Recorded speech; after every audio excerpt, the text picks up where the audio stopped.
I'm Dr. Khyati Wadhe. Welcome back to my channel. In this video, I will teach you how to write a paper systematically and get good marks in exam. વિદ્યાર્થીઓ પરીક્ષા માટે ખૂબ તૈયાર કરીને જાય છે અને તેના મનમાં સતત એ પ્રશ્ન થતો હોય છે કે હું કઈ રીતે સારું પેપર લખું અને મને ધાર્યા કરતાં વધુ માર્ક્સ આવે અને મારું રિઝલ્ટ સારું આવે. જેમ આપણા ઘરે મહેમાનો આવ્યા હોય અને આપણા ઘરે જમવા માટે મમ્મી અલગ અલગ વાનગીઓ બનાવતા હોય, તો જો એ બધી વાનગીઓને ડીશમાં સરસ રીતે પીરસી હોય તો મહેમાનને જોઈને જ ખાવાનું મન થઈ જાય, એ લલચાઈ જાય. એ રીતે તમારા બધા પાસે તમારા વિષયનું નોલેજ છે જ, પણ એ નોલેજને તમારે તમારા આન્સર શીટમાં એટલે કે પેપરમાં કઈ રીતે તમારે પ્રેઝન્ટ કરવું જેથી કરીને તમારું પેપર જોનાર વ્યક્તિ એ ખુશ થઈને ખૂબ તમને સારા માર્ક્સ મળે. તો ચલો એ ટેકનિક્સ આજે આપણે જોવાના છે. How to write paper systematically, paper ખૂબ સારું રીતે કઈ રીતે લખવું. ડૂઝ એટલે કે શું કરવું. નવો પ્રશ્ન નવા પેજ પર જ લખવો. આ જે ટિપ્સ અને ટ્રિક્સ છે એ તમને દરેક એક્ઝામના પેપર માટે તમને કામ લાગશે. તો કોઈ અહીંયા ફેકલ્ટી પર્ટિક્યુલર નથી કે BA, BCom, BSc, BSW એક માટે જ છે. આ જે તમને ટિપ્સ આપવાની છું એ તમને કોઈ પણ એક્ઝામમાં કામ લાગશે જ્યારે પણ કોઈ ડિસ્ક્રિપ્ટિવ પેપર હોય ત્યારે. તો ફર્સ્ટ છે નવો પ્રશ્ન નવા પેજ પર જ લખવો. તો સ્ટુડન્ટ્સ ખાસ યાદ રાખજો, અમે લોકો યુનિવર્સિટીમાં પેપર્સ જોતા હોય છે અને ઘણા બધા વિદ્યાર્થીઓ જે એક પહેલો, બીજો, ત્રીજો, ચોથો એ રીતે ક્વેશ્ચન્સ સાથે લખતા હોય છે. તો ખાસ યાદ રાખજો કે ક્વેશ્ચન 1 છે નવા પેજ ઉપર લખો, જગ્યા છે તો પણ ક્વેશ્ચન 2 છે એ સેકન્ડ પેજ ઉપર જ લખવાનો છે. તો એ રીતે નવો ક્વેશ્ચન નવા પેજ પર લખવાનો છે. ત્યાર પછી છે કોઈ પણ પ્રશ્ન પસંદ કરો તેમાં આવતા પેટા પ્રશ્નો જેમ કે ABCD. તો આ રીતે તમને ઘણા બધા ક્વેશ્ચનમાં ક્યારેક AB આપેલું હોય, ક્યારેક ABC આપેલું હોય, ક્યારેક ABCD આપેલું હોય. તો જ્યારે પણ તમે જે પણ પ્રશ્ન ચૂઝ કરો છો તો એના ABCD ને સાથે રાખો, ક્યારેય અલગ અલગ ન કરો કે તમે ક્વેશ્ચન 1 નો A લખી દીધો, પછી ક્વેશ્ચન 2 નો B લખો છો, પછી ક્વેશ્ચન 4 નો C લખો છો. આ રીતે ન કરો. હંમેશા જે પણ ક્વેશ્ચન ચૂઝ કરો છો એમના ABCD સાથે રાખો. બીજું કે ABCD ને નવા પેજ પરથી લખવાની જરૂર નથી, તમે સિક્વન્સમાં જ A ની નીચે B અને B ની નીચે C એ રીતે કરી શકો છો. ત્યાર પછી છે જે પ્રશ્ન લખવો ન હોય તો નીચે પ્રમાણે સીધા જવાબ લખી શકો છો. ઘણા બધા વિદ્યાર્થીઓને એવું થતું હોય છે, ઘણીવાર સુપરવાઇઝરને પૂછતા હોય છે કે પ્રશ્ન ન લખીએ તો ચાલે. તો એના માટે શું ટિપ્સ છે કે મેં તમને એક સિસ્ટમ આપેલી છે કે તમે નવા પેજ ઉપર આસિયામાં ક્વેશ્ચન નંબર 1 એ રીતે આપી શકો. 2 હોય તો 2, 3 હોય તો 3, 4 હોય તો 4 એ રીતે. તો ક્વેશ્ચન અને 1, 2, 3, 4, 5 એ રીતે બોક્સ તમે બનાવી શકો છો કાં તમે અંડરલાઈન કરી શકો છો. અને ત્યાર પછી તમારે એનું સેક્શન આપવાનું છે. જો ABCD કોઈ હોય તો તમારે એ રીતે સેક્શન આપી અને 1, 2, 3 એ રીતે તમે કરી અને સીધો તમે આન્સર લખી શકો છો. પણ જો તમે આ રીતે નહીં લખો, સીધા આન્સર લખશો તો પેપર જોનારને ખ્યાલ નહીં આવે કે તમે કયા પ્રશ્નનો આન્સર લખ્યો છે અને તમારા માર્ક્સ કટ થશે. તો બેટર છે કે આપણે આ રીતે ક્વેશ્ચન નંબર, એનું સેક્શન ABCD અને એની સિરિયલ નંબર 1, 2, 3, 4, 5, 6 એ રીતે આપીને પછી સીધા આન્સર લખી શકીએ. ત્યાર પછી છે સૌપ્રથમ તમારે પેપર જ્યારે તમને મળે છે ત્યારે તમારે શાંતિથી આખું પેપર વાંચી જવું જોઈએ. શાંતિથી એટલે કે અડધી કલાક નથી લેવાની, પણ એટલીસ્ટ 4 થી 5 મિનિટની અંદર આખું પેપર વાંચી અને ક્યાં ક્યાં પ્રશ્ન પૂછાયા છે એ તમારે શાંતિથી વાંચી જવાનું છે. ઘણીવાર એવું બને છે કે તમે પેપર એટેમ્પ કરી અને બહાર નીકળો છો ત્યારે તમને ખ્યાલ આવે છે કે અચ્છા આ ક્વેશ્ચન તો મને આવડતો હતો, એના બદલે મારે આ ક્વેશ્ચન લખાઈ ગયો. તો પહેલાં વિચારો કે તમને કયા ક્વેશ્ચન પૂછ્યા છે અને તમારે એ પ્રશ્નમાં શું લખવાનું છે. અક્ષરો બની શકે એટલા સારા કરવાના. ખાસ યાદ રાખજો કે તમારા હેન્ડરાઇટિંગ ઇંગ્લિશ હોય કે ગુજરાતી હોય કે હિન્દી હોય, તમારા અક્ષરો ખૂબ સારા હોવા જોઈએ. અક્ષરો સારા હોવાથી 50% માર્ક્સ વધારે મળતા હોય છે. શક્ય હોય ત્યાં સુધી ચેકચાક ન કરવી. વિદ્યાર્થીઓ એક્ઝામમાં ખાલી જગ્યામાં છે અથવા તો મુદ્દાઓ લખવામાં ચેકચાક કરતા હોય છે અને એનાથી પેપર જોનારને કન્ફ્યુઝન થાય છે કે એકચ્યુઅલી શું લખેલું છે. તો બની શકે તો ચેકચાક ન કરવી, શાંતિથી વ્યવસ્થિત રીતે લખવું. પ્રશ્નનો જવાબ જે આવતો હોય તે જરૂરી મુદ્દા જ લખવા. પ્રશ્નનો જવાબ તમે જે પણ લખો છો એમાં જે જરૂરી મુદ્દાઓ આવે છે, પોઈન્ટ્સ આવે છે, તમે આન્સર શીટની પાછળ રફકામ કરીને પોઈન્ટ્સ પહેલાં યાદ કરીને લખી શકો છો અને પછી તમે એના પરથી ડિસ્ક્રાઇબ કરી અને ક્વેશ્ચનનો આન્સર આપી શકો છો. બિનજરૂરી વસ્તુઓ લખવી નહીં. ઘણા બધા વિદ્યાર્થીઓ ક્વેશ્ચન પેપર ની કોપી કરીને લખતા હોય છે. બિનજરૂરી સોંગ્સ અને મૂવીઝની સ્ટોરી લખતા હોય છે. વોટ્સઅપ મેસેજમાં ઇંગ્લિશનું પેપર ગુજરાતીમાં લખતા હોય, ગુજરાતીનું પેપર જે છે એમાં પણ ઘણી બધી ભૂલો કરતા હોય છે. તો આ રીતે બિનજરૂરી વસ્તુઓ ન લખો તો તમારા માર્ક્સ મેળવવા માટે વધુ સારું છે. જવાબનું સ્ટાર્ટિંગ અથવા તો શરૂઆત ખૂબ સરસ રીતે કરવી. તમે જે પણ ક્વેશ્ચન ચૂઝ કરો છો, ડિસ્ક્રિપ્ટિવ, વર્ણનાત્મક, એ પછી લોંગ ક્વેશ્ચન હોય, શોર્ટ ક્વેશ્ચન હોય કે શોર્ટ નોટ હોય, તમારાનું સ્ટાર્ટિંગનો ફર્સ્ટ પેરેગ્રાફ ખૂબ સરસ રીતે લખવાનો છે.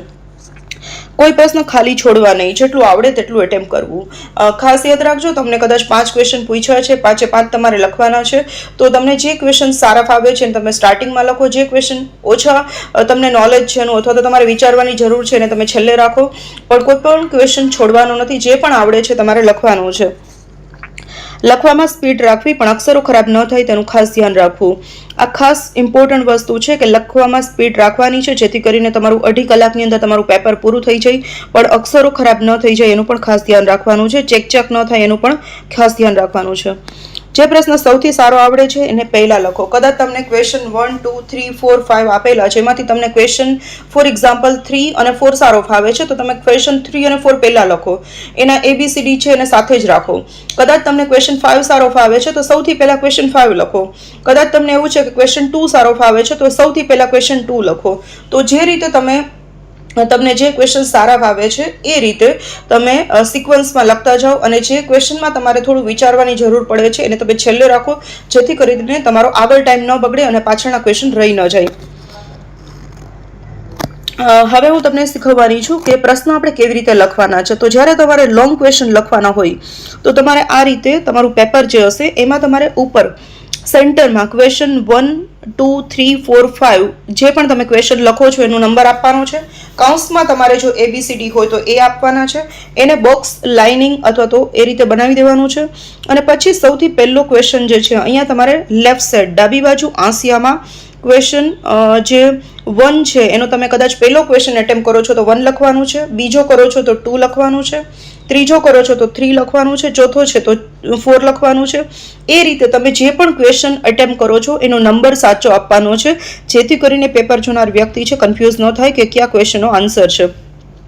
તો અહીંયા કદાચ ફર્સ્ટ ક્વેશ્ચન છે તો ફર્સ્ટ ક્વેશ્ચન અને બાજુમાં તમે આન્સર લખી શકો, બાજુમાં જવાબ લખી શકો, કાં તો તમે એરો આપી શકો. ત્યાર પછી છે ઇન્ટ્રોડક્શન. જો ઇંગ્લિશ મીડિયમમાં છે એ લોકો ઇન્ટ્રોડક્શન લખશે, જે લોકો ગુજરાતી મીડિયમમાં પેપર આપે છે એ લોકો પરિચય લખશે. એ રીતે તમારે આપી અને આ રીતે તમે અંડરલાઇન કરી શકો, કાં તો તમે કોઈ પણ ડિઝાઇન કરી શકો નીચે, પણ બહુ વધારે પડતી ડિઝાઇન નથી કરવાની. અને આ રીતે તમે લગભગ 3 થી 4 લાઇનનું તમે જે પણ પ્રશ્ન અટેમ્પ કરો છો એનું 3 થી 4 લાઇનનું ઇન્ટ્રોડક્શન આપવાનું છે. કદાચ તમે કોઈ થિયરીનું આપો છો તો એ થિયરી શેને રિલેટેડ છે એ લખી શકો.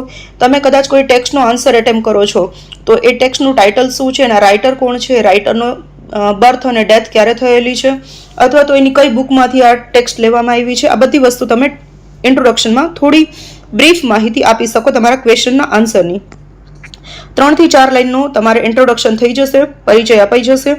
ત્યાર પછી એક લાઇન છોડી દેવાની છે અને પછી તમારે આ રીતે એરો કરીને ઇંગ્લિશ મીડિયમમાં છે એ લોકો એવું લખવાનું છે મેઇન પોઈન્ટ્સ ટુ કવર, એટલે કે તમારે ક્યાં ક્યાં મેઇન પોઈન્ટ્સ કવર કરવાના છે. અને જે લોકો ગુજરાતી મીડિયમમાં છે એ લોકો એવું લખી શકશે કે મુખ્ય મુદ્દાઓ, અથવા તમે એવું પણ લખી શકો let's discuss the main points in detail. Gujarati મીડિયમવાળા એવું પણ લખી શકે કે તો ચાલો આપણે મુખ્ય મુદ્દાઓની ચર્ચા કરીએ. આ રીતે તમારે લખી દેવાનું છે અને આ રીતે તમારે ડિઝાઇન અને આ રીતે સેમિકોલન કરી અને ત્યાર પછી તમારે અહીંયા નંબર નથી આપવાના. ખાસ યાદ રાખજો, જો તમે નંબર આપશો અને કદાચ પેપર જોનાર વ્યક્તિને ખબર છે કે આ ક્વેશ્ચનના મુદ્દા 5 કે 7 જ છે અને તમે 6 કરેલા હશે તો તરત માર્ક્સ કપાશે. પણ આ રીતે તમે સ્ટાર કરી દો, એરો કરી દો, કોઈ ફૂદડી કરી દો, એવું નિશાન આપી અને તમે પેલા મેઇન મુદ્દાઓ લખી નાખો કે આ ક્વેશ્ચનના આન્સરમાં કયા કયા મેઇન પોઈન્ટ્સ આવે છે.